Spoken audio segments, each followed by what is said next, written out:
শুধু একটাই রিকোয়েস্ট, আমার নামটা যেন কোথাও না আসে। হ্যাঁ, আচ্ছা।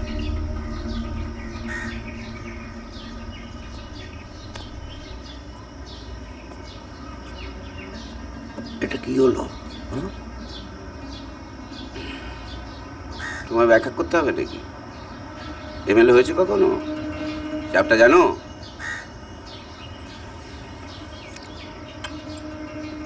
মন্দিরার নেক্সট টার্গেট আমি, সম্ভবত আপনিও। আমার পুলিশ প্রোটেকশন চাই। আমি কি পুলিশের বাবা নাকি যে চাইলে পুলিশ তোমাকে প্রোটেকশন দেবে? এত টাকা দিয়ে সিকিউরিটি লোক রাখো, সে মালগুলো কি করছে? কাউকে আর বিশ্বাস করা যাচ্ছে না। মাসুদ, সামাদ এরা অন্য ধরনের ছিল, বিশ্বাসী ছিল, কিন্তু এখন আর। হেভি সাম্প্রদায়িক সম্প্রীতি তো তোমার, হ্যাঁ? নিজে হিন্দু ছেলে হয়ে মুসলমানের উপর অগাধ বিশ্বাস। এসব হিন্দু মুসলিম নিয়ে নোংরা মতো আপনারা করেন। আমাদের মধ্যে এসব হিন্দু মুসলিম এসব জাতপাত এসব নেই। মুখ না সামলালে তোমাকে এখান থেকে বার করে দিতে বাধ্য হবো আমি। এখনো গলা তুলিনি। আচ্ছা, গুনে গুনে টাকা নেওয়ার সময় খেয়াল ছিল না? তখন তো জিব্বার করে হ্যাঁ করে পলাশ, হ্যাঁ পলাশ, ব্যাস ব্যাস। লোক দেখতে হবে না, এমনি যাচ্ছি। যাওয়ার আগে একটা কথা বলে যাই, আপনার সমস্ত দুর্নীতি সাক্ষ্য প্রমাণ সময় জোগাড় করা আছে, সোজা পার্টি অফিসে জমা পড়ে যাবে। শ্রমিক নেতার বিলিতি মদ আর এই 555 খাওয়া বেরিয়ে যাবে।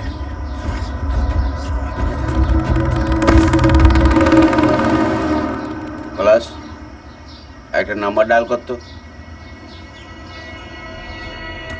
সব দরজা জানলা বন্ধ করে দাও। হ্যাঁ, একটা মাঝিও যেন বলতে না পারে। ঠিক আছে। হ্যাঁ, এই পাড়ার লোক, গেস্ট, দেখবেন করতে সাবধান, পার্টির লোক, কেউ যেন না ঢোকে। হ্যাঁ, আর কাজের লোক কত? কাজের লোক তো ঢুকবেই গাধা, কিন্তু একজনের বেশি যেন কেউ না ঢোকে। সিকিউরিটি চেক করে ঢোকাবে, আর 24 ঘন্টা যেন সিকিউরিটি থাকে। হ্যাঁ, বুঝেছো? হ্যাঁ করতে। হ্যাঁ, হুট করে যেন কেউ দুমদাম না ঢুকে পড়ে, যখন তখন বাইরের লোক ঢুকে মেরে দিল। আমি ঘুমে পড়লাম মানে তারাও ঘুমিয়ে পড়লো, এরকম যেন না হয়। কাউকে বিশ্বাস নেই। আচ্ছা কথা, পুলিশকে খবর দিলে হয় না? পুলিশের খবর দিয়ে কী হবে? পুলিশ তপনের হাল দেখলে না? পুলিশের গেস্ট হাউসে ঢুকে মেরে দিয়ে গেল। যাও তো, এখন আমার একটু একা থাকতে দাও। ঠিক আছে করতে। এ বাড়ি সবাইকে বার করে দেওয়া হয়েছে? হ্যাঁ করতে। কেউ আর নেই তো বাড়িতে? পুলিশ জিজ্ঞেস করলে পুলিশকেও বলবে আমি ওদের সাথে বেরিয়ে গেছি। ঠিক আছে। যাও, দূর হয়ে আসছি আসছি করতে। ও, কি শরীর খারাপ লাগছে রে।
কেন পারবে না কেন?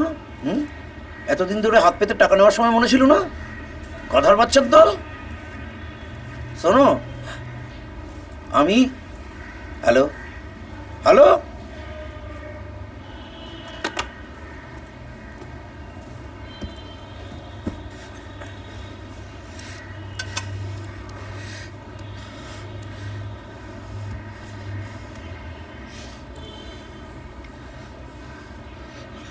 দাঁড়াও।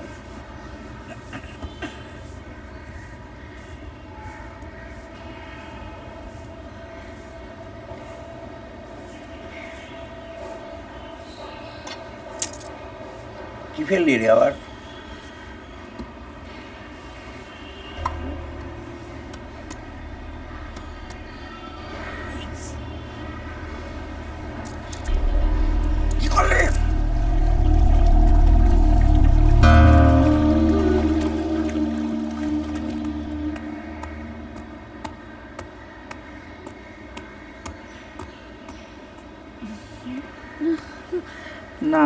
ছেড়ে দাও।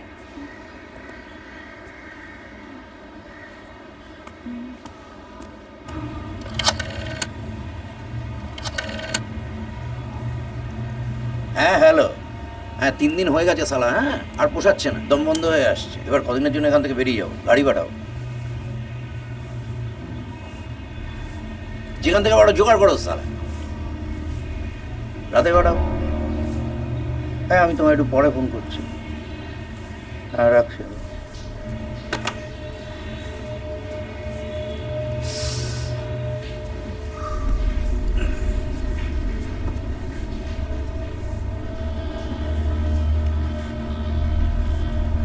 কালকে বকলাম বলে রাগ করেছিস? আমি চশমা ছাড়া কিছু দেখতে পাই বলতো? আর বড় বউ যে অন্যটা কোথায় রয়ে গেছে, চলে গেছে, আর পাচ্ছিও না। তোর কোনো কাজ আছে এখন? মুখের বাদিকটা ব্যথা করছে বড্ড, একটু মালিশ করে দিবি, পয়সা চালাতে দেবো। ফ্যানটা ছেড়ে দিস।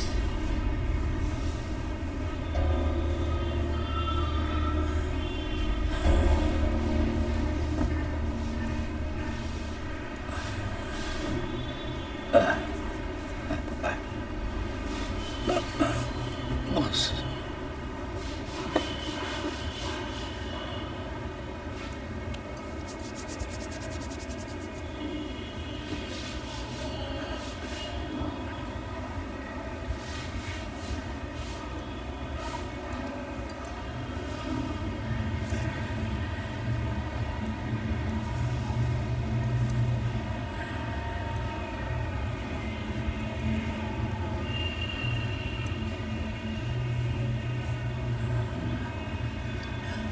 ভালো করে কর, খুশি করে দেবো।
এরপর মন্দিরা দেবীকে আর দেখা যায়নি।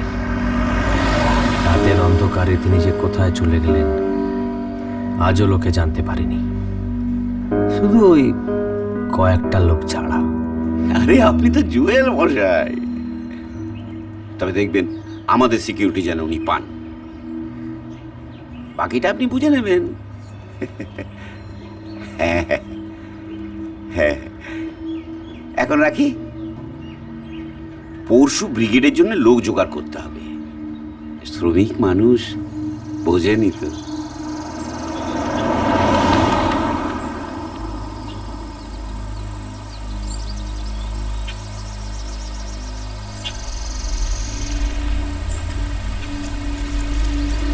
Oh my god, এটা কোথায় এলাম?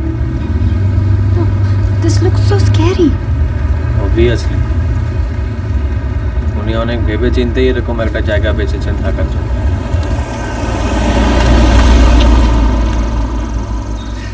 প্রাণের ভয় তো আছে। মন্দির তৈরি করেছেন, দান দান করেন, অন্য মানুষ এখন দেখতে পাবেন।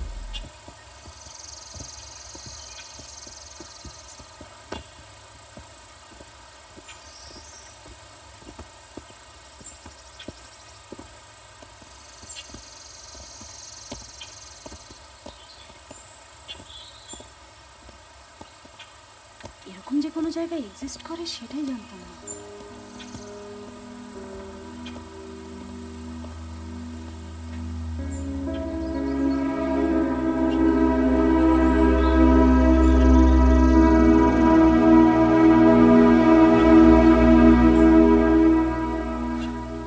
মন্দিরা বিশ্বাস, পারমিতা। নমস্কার। আপনাকে অনেক ধন্যবাদ আহমেদ সাহেব, ওকে আমার কাছে নিয়ে আসার জন্য। বহু বছর ধরে অপেক্ষা করছিলাম। কি যে বলেন আপনি! আপনি কিন্তু খুব অদ্ভুত মায়েরি, সত্যি বলছি। রাত বিরেতে আমাকে ফোন করে হঠাৎ করে, তুমি কিছু মনে করো না, আবার জুনিয়র রিপোর্টার, তাকে এখানে ট্যাঁকে বেঁধে আমাকে নিয়ে আসতে বললেন, অত দূর থেকে আনা করালেন। অদ্ভুত। আমি রিটায়ার করেছি মানে আমার হাতে যে অনেক সময় আছে এমনটা তো নয়, আমাকে ফিরতে হবে। আপনারা তাড়াতাড়ি সারুন, কি বলার আছে। না মানে আমারও আশ্চর্য লাগছে যে আপনি আমায় কেন ডাকলেন। আমি তো সেরম কেউ নই। হ্যাঁ, আমি আপনার সাথে দেখা করতে চেয়েছিলাম, কিন্তু আপনি তো গত 25 বছর ধরে কারোর সাথে দেখা করেননি। আর আপনাকে তো মনে হয় অফিসিয়ালি ডেড ডিক্লেয়ার করা হয়েছিল। মৃত বটে, জীবনে বেঁচে থেকেও মরে থাকার যন্ত্রণা আলাদা, সে তুমি বুঝবে না। তোমার মা আছেন?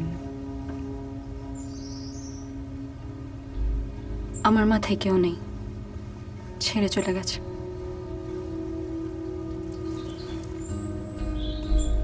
মায়েরা কখনো স্বেচ্ছায় ছেলে মেয়েদের থেকে সরে যায় না। যখন যায় জানতে হবে তা সন্তানের মঙ্গলের জন্য। আমি শুধু চেয়েছিলাম তুই ভালো থাক, বেঁচে থাক।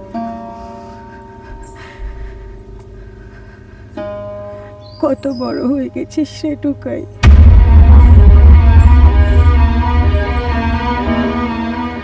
টুকাই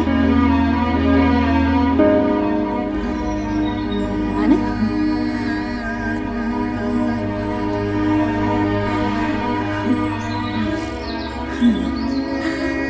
মা,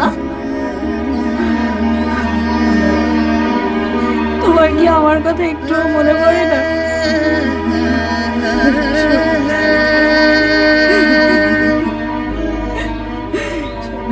দাঁড়া দাঁড়া দাঁড়া দাঁড়া দাঁড়া, এ তো দেখছি পুনর্মিলন উৎসব হচ্ছে।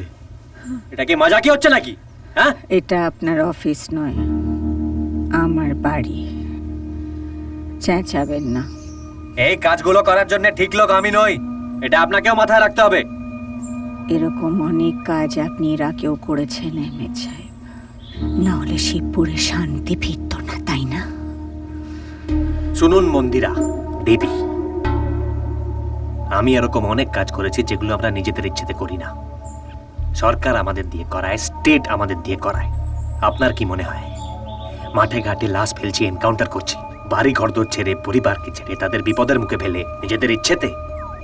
একজন মানুষের জীবন অন্য মানুষের নেবার কোনো অধিকার নেই। এটা বেসিক একটা প্রিন্সিপাল, যেটা আমাদেরকে ভুলিয়ে দেওয়া হয়। আমাদেরকে বলা হয় এটা আমাদের কর্তব্যের মধ্যে পড়ে।